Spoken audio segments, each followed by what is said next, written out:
Bonjour à tous, j'espère que vous allez bien. Écoutez-moi, tout va pour le mieux. Très heureux de vous retrouver pour cette nouvelle vidéo. Et aujourd'hui, on va donc faire une vidéo prédiction sur les 4 grands championnats européens. Et comme pour la vidéo Ligue 1, je vais mettre un Google Forms en description et également en commentaire. Ce sera le commentaire épinglé, hein. Comme ça, vous pourrez donner votre prédiction. Alors, me donnez pas un classement, si vous voulez bien. Donnez-moi plutôt une phrase, parce que les classements, j'avoue que je vais pas les lire. Et si vous voulez être pris dans la vidéo et qu'on parle de votre prédiction avec l'invité qui sera là, eh ben, n'hésitez, mettez-moi une belle phrase et puis mettez-moi votre belle prédiction. Et puis, ce sera vraiment un plaisir de pouvoir en réagir avec mon invité qui sera Talk My Football. Hein. Donc voilà, j'ai vraiment hâte de faire cette vidéo. En tout cas, si la vidéo vous plaît, n'hésitez pas à liker, n'hésitez pas à vous abonner. On approche les 12 000 abonnés. Merci à vous d'être de plus en plus nombreux. Si tu regardes le contenu et que tu n'es toujours pas abonné, n'hésite pas à vérifier. C'est vraiment important pour le référencement. Et c'est parti, on va donc rentrer dans le vif du sujet. Petite précision, la vidéo est écrite depuis la semaine dernière, donc je n'ai pas pris en compte ce qui s'est passé lors de la première journée en Liga ou en Première Ligue, et j'ai également pas pris en compte ce qui s'est passé lors de la Super Coupe d'Allemagne, même si vous pourriez croire, selon certaines prédictions, qu'il y a eu une petite incidence des résultats qui ont eu lieu, mais non. Franchement, je me suis pas du tout influencé, même si, pour être tout à fait honnête, il y a certaines où j'aurais bien voulu changer, mais voilà. Pour que ce soit le plus cohérent possible, les prédictions ont été écrites la semaine dernière et j'ai pas du tout été influencé par ce qui s'est passé, que ce soit sur le mercato, ou alors que ce soit dans les résultats qui ont eu lieu en Allemagne, Espagne ou en Super Coupe d'Allemagne.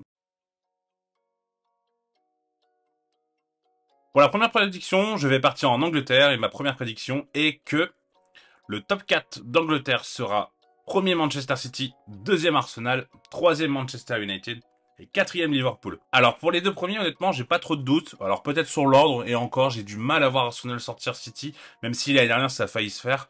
Et c'est vrai que là hier, à l'heure où je tourne, il y a eu la Super Coupe d'Europe où City a été plutôt ronronnant, dirons-nous. C'est vrai que la grosse blessure de Kevin De Bruyne va peut-être leur causer du tort, mais même s'il y a des solutions de rechange, notamment peut-être Paqueta qui va arriver en plus, même si moi j'adore Paqueta étant supporter lyonnais, mais on peut pas dire que c'est un Kevin De Bruyne. Peut-être Phil Foden également qui peut jouer dans ce cœur de jeu, Julian Alvarez également plus reculé. Donc il y a des solutions hein, du côté de Manchester City. Mais voilà, peut-être que la blessure de De Bruyne va être plus préjudiciable qu'on le pense. En défense centrale, l'arrivée de Josko Gvardiol va vraiment beaucoup apporter. Et clairement, ils ont l'équipe ultime maintenant pour moi, Manchester City. Et c'est pourquoi je les vois pas ne pas être champions. Alors ils ont déjà été champions 5 fois sur 6, donc là ça ferait 6 fois sur 7. Et ça tuerait presque une sorte de suspense, alors que c'est le championnat peut-être le plus attractif et le plus avec la plus grosse concurrence, avec le plus grosses équipes. Mais vraiment, City me semble vraiment au-dessus. Et c'est pourquoi je décide de mettre City devant Arsenal. Troisième United parce que je pense qu'ils vont être dans la continuité de ce qu'ils ont fait l'année dernière avec voilà pas mal de bons matchs, même si j'ai regardé le match là, contre Wolverhampton où honnêtement j'ai été assez déçu par la prestation des Mancuniens. Je m'attendais quand même à quelque chose de plus cohérent, quelque chose de limite Wolverhampton, ils auraient pu égaliser et je pense que Manchester ne mérite pas véritablement sa victoire. Donc on va voir comment ça se passe. Après, c'est vrai qu'il y a eu des recrues qui sont arrivées, notamment Mason Mount. Pour le coup, j'ai quand même pas mal d'interrogations, même si c'est un joueur que j'aime beaucoup. Mais et c'est une volonté de Eric Ten Hag. Et c'est vrai que quand l'entraîneur a une volonté, il faut toujours lui donner. Surtout que Eric Ten Hag, il a quand même une tactique de jeu bien définie. Je peux comprendre l'envie de prendre Mason Mount, mais j'avoue de mon côté avoir des doutes. Rasmus Højlund, j'en avais parlé dans les jeunes à suivre. Ça reste pour l'instant une interrogation. Est-ce qu'il a le niveau pour atteindre, par exemple, la comparaison avec Haaland? Pour l'instant, me semble vraiment très très osé. Il avait marqué que 9 buts avec l'Atalanta, donc à voir comment ça va se passer. D'ailleurs, là, il est déjà blessé. Donc voilà, je pense quand même qu'ils vont finir troisième parce qu'il y a quand même un beau matériel. Quatrième, j'ai mis Liverpool parce que j'imagine pas Liverpool refaire une saison hors top 4. Alors c'est vrai qu'il y a eu le départ d'Henderson et le départ de Fabinho qui peuvent potentiellement faire peur, le départ de Firmino également, mais ces trois joueurs que je viens de citer n'étaient pas forcément dans les plans de Jürgen Klopp. Enfin, en tout cas, ils étaient clairement en fin de parcours avec les Reds, dirons-nous. Et il est vrai que l'arrivée de McAllister, l'arrivée de Dominique Szoboszlai, là on parle également de Nendo, qui arrive du côté de Stuttgart. Je pense qu'il y aura un autre 6 parce que Endo c'est un très bon 6, mais je le vois pas devenir titulaire à Liverpool. Peut-être par la suite, mais pas là à l'instant T. On va voir comment les choses vont évoluer du côté de Liverpool, mais j'ai du mal à imaginer Liverpool, même si honnêtement j'ai beaucoup réfléchi entre United, Liverpool et Newcastle aussi, qui est donc hors de mon top 4. Alors qu'ils auraient clairement pu y être, surtout après la victoire hein, justement qu'il y a eu là, le 5-1 contre Aston Villa, je me suis dit, ouah, je vais peut-être changer, mais bon, on joue le jeu jusqu'au bout. J'ai du mal à imaginer Liverpool une nouvelle fois en top 4, et s'ils le sont, ça sent un peu mauvais pour le parcours de Klopp avec Liverpool. Je pense qu'il faudra peut-être y mettre fin, parce que Liverpool hors top 4, même s'il y a quelques années, effectivement, c'était quelque chose de récurrent, depuis plusieurs années, c'est quand même une anomalie, donc ça ferait mal d'avoir Liverpool deux fois hors top 4. La deuxième, on va aller en Allemagne, et elle est assez osée, mais je pense que le Rasenball Sport Leipzig, je vais être champion d'Allemagne. C'est vrai que je prends des risques hein, sur cette vidéo, et vous allez voir, ça va pas être le seul risque. Mais c'est le but de vidéo prédiction, hein. Sinon, je vous dis, Haaland va marquer 10 buts cette saison. Ouais, c'est bien, bravo. Voilà. Et là, la prise de risque, c'est Leipzig. En fait, je sens que Leipzig va battre le Bayern. Bon, la Super Coupe d'Allemagne, du coup, m'a un peu conforté dans l'idée, même si ça reste qu'une Super Coupe d'Allemagne et qu'il y a encore les recrutements, notamment Harry Kane qui venait seulement d'arriver du côté du Bayern et qui n'a pas pu apporter tout son talent et tout son bagage technique du côté des Bavarois. Et il est vrai aussi que Leipzig a perdu Christopher Nkunku qui était assez essentiel. Même s'il faut pas négliger qu'il avait quand même été blessé 3-4 mois. Dominique Szoboszlai qui était le meilleur passeur. Mais je trouve que le recrutement est vraiment plus qu'intéressant. Benjamin Sesko, Loïs Openda, Baumgartner, on peut également passer à Seiwald. Je le prononce peut-être mal d'ailleurs, désolé. Quand Jean-Charles Sabatier le dira, je saurai comment bien le prononcer, mais là pour l'instant je sais pas. Castello Luqueba également pour remplacer Gvardiol, je pense que c'est une très bonne idée. Peut-être une interrogation d'un point de vue du gardien, même si Blas Firch c'est pas forcément le plus mauvais gardien, hein. Ouais, c'est sûr que par rapport à même Gulacsi, je suis pas forcément son plus grand fan, donc il peut y avoir une interrogation. Mais le Bayern est à 11 ans de titres consécutifs. Il y a bien un moment où la série elle va prendre fin. Moi j'imagine, hein, on va pas avoir 50 ans de Bayern. J'ai du mal à me dire que Dortmund va refaire la même saison, surtout en ayant perdu Jude Bellingham. Ça me semble assez compliqué pour Dortmund. D'ailleurs, vous allez voir dans une autre prédiction, je suis pas très optimiste pour Dortmund. Je l'étais pas non plus l'année dernière, hein, donc bon. Et au final, on a vu le résultat. Et les autres clubs me semblent plutôt relativement loin, donc c'est pourquoi je pense que Leipzig va être champion d'Allemagne. Voilà, c'est osé, ce serait une première fois. Pour moi, ils ont une armade offensive qui est vraiment très très bonne, même si Munich a bien recruté, hein, notamment avec Kim, avec Harry Kane, mais voilà, moi je me lance et je pense que Leipzig va être champion d'Allemagne, et franchement, si ça arrive, et qu'il gagne encore, et que le Bayern gagne aucun trophée, Harry Kane niveau chat noir, on est quand même pas mal. Pour ma troisième prédiction, je vais vous donner mon champion d'Espagne, et pour moi, ce sera le Barça. Alors, il faut savoir en plus que pour le coup, je suis plutôt Real que Barça. Sans dire que je suis un grand fan du Real et que je suis anti-Barça, loin de là. Mais je suis un peu plus Real que Barça, si je dois être honnête avec vous. Mais je pense que le Barça va être dans une continuité. Alors c'est vrai que le match contre Retafe toutes les critiques qu'il peut y avoir envers Xavi, je les entends complètement. Le départ de Ousmane Dembélé, je sais pas s'il va être très préjudiciable ou pas, à voir comment ça va être comblé. À mon sens, il n'y a pas forcément eu beaucoup de départs et la colonne vertébrale du Barça est toujours la même. Et c'est pourquoi j'ai du mal à m'imaginer que le Barça ne soit pas champion cette année, sachant que du côté du Real, pour l'instant, il n'y a pas de vrai numéro 9 à part José Lu, et avec tout le respect que je lui dois, ça me semble compliqué. Ce fameux 4-4-2 avec Vinicius, Rodrigo devant et Bellingham en 10. Ah, je suis pas le plus convaincu. Après, on peut faire confiance à Carlo Ancelotti, hein, même s'il a peut-être déjà la tête en sélection brésilienne. Ça, je vous laisse avoir une idée dessus. Moi, j'avoue, j'ai pas trop d'avis là-dessus. C'est toujours surprenant de voir un entraîneur continuer une dernière saison, sachant que l'année prochaine, il a un autre projet. Je pense que humainement, c'est peut-être un peu dur d'être concentré sur le projet à terme, mais bon, Ancelotti fait partie du gratin des entraîneurs, donc peut-être que lui est capable de le faire. Je pense que le Barça va être champion d'Espagne, mais ce sera pas simple. En fait, j'ai un bon pressentiment sur l'Atlético cette saison, et je pense que le Real aussi va être dans la course, donc ça va être une course assez serrée à 3, mais je vois au final le Barça s'imposer. Donc voilà pour ma troisième prédiction, j'ai pas grand-chose d'autre à dire. On va rester sur le Barça pour la quatrième prédiction, et je pense que Ansu Fati va faire un double-double. Alors là, il y a As qui a annoncé que Fati allait peut-être partir et qu'il voulait partir. Alors, faut toujours prendre des pincettes avec ce qui est dit dans les journaux espagnols. Donc voilà, on va garder cette prédiction. Et j'ai du mal à imaginer Ansu Fati ailleurs et Ansu Fati vouloir véritablement partir. Parce que pour aller où j'avoue être assez surpris par cette nouvelle. Surtout avec le départ de Dembélé, même si Dembélé est plutôt tendance à jouer à droite et Ansu Fati plutôt à gauche. Et ouais, je sais pas, je sens bien Ansu Fati, alors faut que son corps le laisse tranquille, bien entendu. Ça, c'est toujours une interrogation quand on parle d'Ansu Fati. Mais je le vois bien faire une très grosse saison, faire un double-double. Donc 10 buts, 10 passes décisives, hein, au moins. Ce qui reste vraiment une très belle performance, hein. On a tendance à un peu, on va dire, normaliser la chose, mais un double-double, ça reste une très très belle performance. Et bon voilà, je sens que Ansu Fati va être vraiment un élément très important pour le titre justement du Barça, car j'imagine le Barça être champion. On va partir en Italie pour la cinquième prédiction et je pense que la Fiorentina va retrouver le top 6 d'Italie. Alors je sais que celle-ci, elle peut paraître un peu surprenante, dirons-nous. Je sais pas, en fait, j'aime bien leur entraîneur, Vincenzo Italiano, qui je trouve propose plutôt du bon jeu. Alors je l'ai vu assez en Conférence League, un petit peu en Serie A l'année dernière. Et je trouve que la Fiorentina, c'est une équipe qui a plutôt de la qualité. Bon, là, il y a eu le départ d'Igor du côté de Brighton, il me semble, qui a vraiment qui va peut-être causer du tort hein, à la Fiorentina. Et il y a également le départ de Arthur Cabral, même s'il n'a pas fait une saison incroyable du côté de la Fiorentina. Mais le recrutement est plutôt intéressant. Il y a le franco-angolais hein, de la Spezia qui est arrivé, Mbala Enzola qui avait quand même marqué pas mal de buts avec la Spezia l'année dernière. On a également l'arrivée de Lucas Baltran en provenance de River Plate, pardon, et également l'arrivée de Parisi en arrière-gauche. Donc je trouve que ces trois recrues qui me semblent plutôt intéressantes du côté de la Fiorentina. Il y a également l'arrivée libre hein, de Yerry Mina, mais bon ça, moi je suis pas très fan de Yerry Mina, donc voilà. Mais c'est une équipe c'est une équipe qui a pas mal de potentiel. C'est une équipe qui a pas mal de bons joueurs et ouais, je sais pas. Je sens que la Fiorentina va nous sortir une grosse saison. Et avec leur entraîneur, comme j'ai dit, que j'aime beaucoup, bah, je les vois bien être une petite surprise, un peu embêter, on va dire, les 6-7 meilleures équipes d'Italie et s'intégrer comme ça dans le top 6. On va retourner en Bundesliga pour la 6e prédiction et Loïs Openda finira meilleur buteur de Bundesliga. Alors, quand je l'ai écrite, celle-là, Harry Kane n'était pas encore arrivé. Et je pensais qu'il arriverait pas parce que bah, c'était tellement compliqué avec Daniel Levy que voilà, au final il est arrivé. Mais je la garde, voilà, j'assume totalement, c'est pas parce qu'un joueur est arrivé que je vais changer. Openda qui a pas fait une super coupe d'Allemagne extraordinaire, mais en fait il va être servi tellement dans les bonnes conditions, avec Olmo, avec Xavi Simons qui a d'ailleurs fait un très gros match, avec notamment Timo Werner peut-être à ses côtés, ou Benjamin Sesko en fonction de comment ils vont jouer. Mais voilà, j'imagine Openda faire une super saison, même David Raum, hein, d'ailleurs le latéral gauche qui est plutôt très très bon d'un point de vue centre, ou même Henriks, même si c'est un peu plus compliqué, je suis moins fan d'Henriks.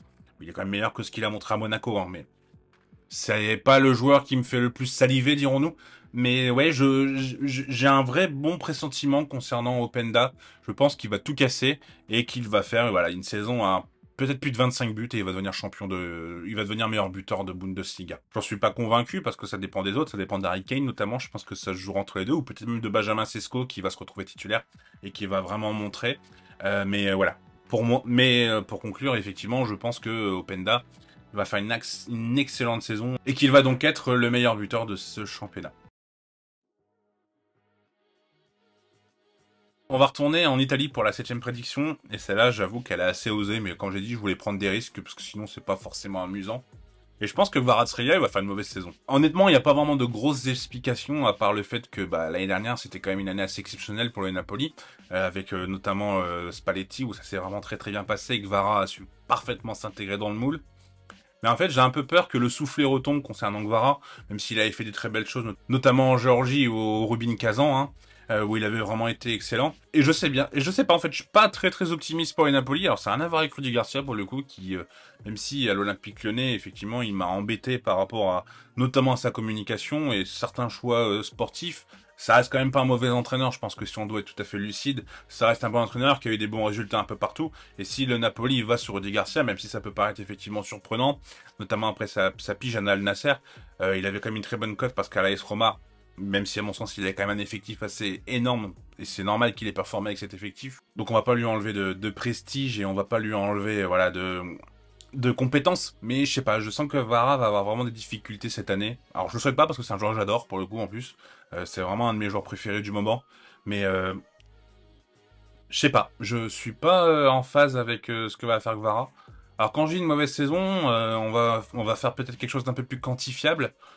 On va dire qu'il va faire moins, il va être décisif moins de 15 fois, donc il va faire moins de 15 buts passifs tout confondu. L'année dernière, il était à un peu plus de 25. Donc voilà, je pense qu'il va un peu descendre d'un point de vue stat. Et bon, après, ce serait pas grave, hein, il est encore jeune, hein, Kvara. Mais ouais, je sais pas, voilà. Petite prise de risque et je pense que Kvaratskhelia va faire une belle saison. Pour la 8e prédiction, on va repartir en Angleterre et je pense que Erling Haaland va marquer moins de 30 buts cette saison. Alors s'il marque 29 buts, ça reste une très belle saison, hein. Il a tellement des standards très élevés que c'est vrai qu'à Haaland, on attend toujours à qu'il marque 35-40 buts. Mais voilà, moi je pense que cette saison, il va en mettre moins. Parce qu'il va plus s'intégrer au collectif, parce qu'il va plus être amené à participer au collectif. On a vu notamment lors du dernier match, hein, bon là pour le coup j'avais fait la prédiction avant, mais en voyant le match contre Burnley, pardon, ça m'a plutôt conforté dans mon idée. Je pense que Guardiola pardon, va plutôt lui demander de participer au jeu, notamment avec l'arrivée de Julian Alvarez juste derrière lui et tout. Je pense qu'Haaland va faire pas mal de rotations. Je pense également que ouais, Haaland va faire peut-être une grosse Ligue des Champions. On en reparlera dans une autre vidéo, mais ouais, je crois qu'en première ligue, il va pas faire un carton, dirons-nous. En plus, Haaland, l'année dernière, il a plutôt été épargné, mais du côté du BFAOB, il y a toujours eu quelques blessures. Et ouais, alors on va pas dire qu'il va se blesser parce qu'on souhaite pas de mal à personne, mais ouais, je pense que Haaland va faire une saison à moins de 30 buts en première ligue. Pour la 9ème prédiction, on va retourner du côté de l'Espagne. Et je pense que Jude Bellingham sera le meilleur passeur de la Liga. Alors Jude Bellingham, mon meilleur joueur hein, de Bundesliga l'année dernière, un joueur absolument excellent, arrivé pour une centaine de millions d'euros du côté du Real Madrid. Et je pense qu'il va être essentiel, si déjà si le dispositif change pas, c'est le numéro 10, donc clairement, ça normalement c'est censé être le plus à même à faire des passes décisives.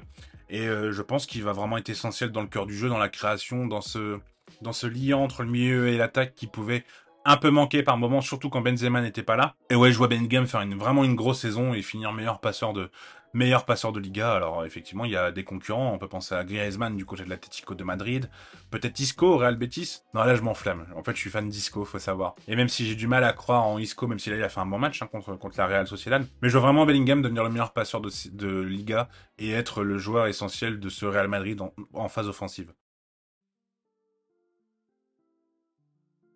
On retourne en Italie pour la deuxième prédiction et je pense que Tijani Reinders, je le prononce sûrement mal, je vous mets une photo, vous verrez qui c'est, va être dans l'équipe type de la saison Serie A. Il est arrivé à l'AC Milan pour 19 millions d'euros et il est arrivé pour remplacer Tonali, même si c'est pas vraiment le même style de joueur. Tonali était peut-être un peu plus défensif, dirons-nous. Tonali était peut-être un peu meilleur défensivement et Reinders, il me semble un peu meilleur offensivement, même si c'est pas le profil que je connais le plus, hein, pour être honnête. Mais voilà, il me semble très bon balle au pied. L'année dernière, avec la Z, c'est 3 buts, 7 passes décisives. Pour un milieu central, ça reste quand même plus que correct. Et il a une belle vision de jeu, il a une belle qualité de dribble. Il a l'air de pouvoir porter le ballon sur 25-30 mètres vraiment sans problème. Et il est capable d'orienter le jeu également. Peut-être que ça va faire doublon avec Benasser. Je sais pas comment les deux vont pouvoir cohabiter ensemble. Même si Benasser s'est fait les croiser, donc on n'est pas prêt de le revoir. Mais ouais, je sens bien, je pense que ça va vraiment être voilà le petit joueur frisson, on va dire, qui arrive du côté de l'AC Milan, de la Serie A, qui va faire une grosse saison et qu'on retrouvera dans l'équipe type de la Serie A.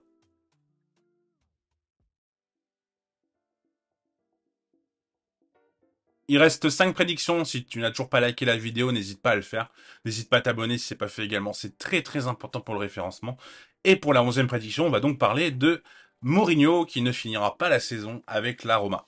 Alors il faut savoir que Mourinho c'est peut-être mon entraîneur préféré hein. Avec Jürgen Klopp notamment, je suis un assez fan de Mourinho, j'adore ce qu'il a fait du côté de l'Inter, ce qu'il a fait avec le Real également, ce qu'il avait fait à Chelsea auparavant. Enfin, je suis vraiment fan de Mourinho. Mais je pense que ça va être la saison de trop pour Mourinho. Il a un effectif qui est en train de devenir qualitatif, même s'il y a pas mal de prises de risque entre Awar Paredes et Renato Sanchez. Je pense que l'infirmier il va pas s'ennuyer cette saison. Mais ouais, le départ d'Ibanez déjà, même si c'était pas un excellent joueur, il était quand même assez important dans la tactique de Mourinho. Et le problème de numéro 9, hein, pour l'instant, Abraham qui est encore blessé. Bon, on a quand même eu l'arrivée en prêt de Christensen, l'arrière droit, qui me semble être très intéressant et je pense qu'il va beaucoup apporter. Il y a eu également l'arrivée libre de Evan Ndika, qui est en provenance de Francfort. Enfin, en provenance de Francfort, il joue à Francfort, mais il est libre, vous comprenez ce que je veux dire. Je pense que lui aussi va apporter. Mais ouais, après, c'est le but des prédictions, hein, c'est de prendre des risques et peut-être d'être démesuré par moment, mais je pense que Mourinho, au bout de ce sera sa 3e saison à la Roma, il y a un moment où ça peut potentiellement péter, c'est possible, on l'a vu dans plusieurs clubs, on l'a vu à Manchester United, on l'a vu à Chelsea, son 2e passage, où ça s'est pas forcément bien passé à la fin.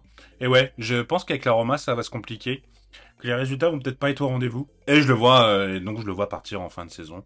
Je sais pas s'il sera viré ou il partira lui-même, je le vois plus être viré. Mais voilà concernant cette 11e prédiction. Petit passage en Angleterre pour cette 12e prédiction et je pense que Darwin Núñez va marquer plus de 15 buts cette saison. Elle est assez osée. Je sais qu'il y a beaucoup de critiques envers Darwin Núñez, à juste titre, parce que il a été surpayé. Je pense que tous les suiveurs du championnat portugais, hein, si vous suivez Trivelo ou Adepto, si vous l'avez dit, mais oui, il est surpayé, ou même Alex, qu'on avait parlé dans une vidéo, hein. Clairement, c'était trop cher par rapport à toutes les lacunes techniques qu'il pouvait avoir, même si ça restait un très bon joueur, et ça reste un bon joueur, on va pas forcément l'enterrer. Mais ce passage de Benfica à Liverpool, c'était sûr qu'il allait mettre du temps. Et Mourinho, pardon, Klopp va lui donner confiance et je pense que qu'il va complètement s'éclater Nunes. Alors, on va voir comment il va être utilisé, parce que le problème, c'est que dernièrement, il joue plutôt à gauche, ce qui est assez surprenant, mais on le retrouve à gauche. Moi, ça, j'avoue que ça me surprend, mais bon, pourquoi pas, hein, c'est pas moi l'entraîneur. Et il apporte quand même quelque chose quand il joue sur le côté gauche, et qu'on a... Mais moi, je préfère qu'il soit dans l'axe. Là, au premier match, il a été remplaçant, donc bon, on verra s'il a plus de temps de jeu que ça. Mais voilà, j'avais envie de tenter ce pari, et je pense que Darwin Nunez va marquer plus de 15 buts en première ligue. On va rester sur les buteurs pour la 13e prédiction. Et je pense que Lautaro sera meilleur buteur de Serie A. La logique voudrait qu'on dise potentiellement Victor Osimhen, surtout s'il reste. Il est parti pour rester, il me semble. J'ai pas vu. Il y avait une grosse rumeur à un moment du côté de l'Arabie Saoudite, mais visiblement finalement il va rester, il va prolonger même au Napoli, et tant mieux. Mais en fait, je sens une grosse saison de l'Inter, pour être honnête. Je les ai pas mis dans ma prédiction, mais je pense que l'Inter sera champion. Et et Lautaro va clairement être le joueur majeur de cette réussite. Je pense qu'une association avec Marcus Thuram va plutôt être bonne. Et ouais, Lautaro en plus c'est un joueur, bah, je vous l'avais déjà dit dans une vidéo où je l'avais conseillé plutôt pour le PSG. Et c'est un joueur qui me plaît en fait, que j'aime vraiment beaucoup, et je le vois péter cette saison. Je le vois faire vraiment une très très grosse saison. Et faire une saison à presque 25 buts en Serie A, ce qui est énorme, hein, ça arrive assez rarement. Et ouais, je pense et voilà, l'Argentin sera vraiment l'atout majeur pour la réussite de l'Inter cette saison, et ouais, comme je le dis, il va marquer énormément de buts cette saison. Pour l'avant-dernière prédiction, je pense que le Borussia Dortmund ne sera pas sur le podium de Bundesliga. Comme je l'ai dit déjà, bah, j'imagine que Leipzig et le Bayern seront devant le Borussia Dortmund. Et je trouve que les Leverkusen, ça bosse vraiment bien. Il y a beaucoup de qualité du côté des hommes de Xabi Alonso, avec un entraîneur qui est vraiment très intéressant. Un club qui travaille vraiment bien, hein, depuis plusieurs années. Et je les vois être également devant le Borussia Dortmund cette saison. Donc c'est pourquoi je pense que le Borussia ne s'en sortira pas. En plus, le départ de Bellingham me semble quand même vachement préjudiciable pour cette équipe de Dortmund. Ils ont quand même pas mal de joueurs essentiels et des recrues qui semblent plutôt intéressantes, hein, notamment Ben Sebaini, pour ne citer que lui. J'ai également vu une rumeur sur Bella Kotchap, je sais pas si ça se fera, mais ce serait une excellente recrue pour la défense centrale. Mais ouais, je suis pas forcément le plus optimiste concernant la saison du Borussia Dortmund, et c'est pourquoi je fais cette prédiction et que je dis qu'ils seront hors podium. Et pour la dernière prédiction, je pense que Wolverhampton et Valence vont descendre cette saison. Alors Valence, c'est vrai que ça m'embêterait beaucoup parce que c'est un club, comme je l'ai dit dans une vidéo, hein, pour les anciens qui me suivent, j'avais fait une vidéo sur Valence en vous disant que c'était un club voilà, que j'avais une petite affect pour eux, et c'est un club qui me plaît bien. Mais je vois pas Valence se sauver parce que malheureusement la gestion sportive est calamiteuse depuis plusieurs années. Et bah il y a pas de recrue, l'effectif il est quand même assez limité. Et c'est pourquoi j'imagine pas une équipe de Valence pouvoir se sauver malheureusement. Le coup près, c'est sûr qu'il va tomber une année ou une autre, hein, et je pense que malheureusement pour Valence, ce sera cette année. Et concernant Wolverhampton, si je dois être honnête, j'ai écrit cette vidéo au moment où Lopetegui se faisait virer, je me suis dit ouais, ça sent pas bon pour Wolverhampton, malgré l'effectif qu'ils ont qui est vraiment de qualité. Et là, le match contre United, même si c'est que un match, c'est dur de juger voilà la tendance d'une saison sur un match. Mais j'ai trouvé cette équipe de Wolverhampton vraiment intéressante, notamment d'un point de vue offensif, même s'ils ont plutôt vendangé. Mais il y a quand même un matériel offensif qui me semble assez intéressant, avec un milieu également, notamment Mateus Nunes, qui reste, c'est vraiment un bon joueur lui. Mais ouais, en fait, je pense que Sheffield et Luton ne vont pas se maintenir parce qu'ils n'ont pas les effectifs pour. Et bah voilà, si je dois en mettre un troisième, je mets Wolverhampton. Honnêtement, j'ai du mal à y croire par rapport à ce que je vous ai dit. Il y a peut-être Everton, il y a peut-être West Ham, il y a peut-être Bournemouth qui semble peut-être moins bien armé, mais voilà, je me mouille un peu et je dis que Wolverhampton va descendre cette saison. J'espère que la vidéo vous aura plu. Écoutez, moi j'ai pris beaucoup de plaisir à la faire. En tout cas, si la vidéo vous plaît, n'hésitez pas à liker, n'hésitez pas à vous abonner. N'oubliez pas le Google Forms en commentaire, hein, pour pouvoir répondre. Et je vous souhaite une bonne journée ou une bonne soirée en fonction à l'heure où vous regardez la vidéo. Et je vous dis à bientôt, prenez soin de vous. Tchuss!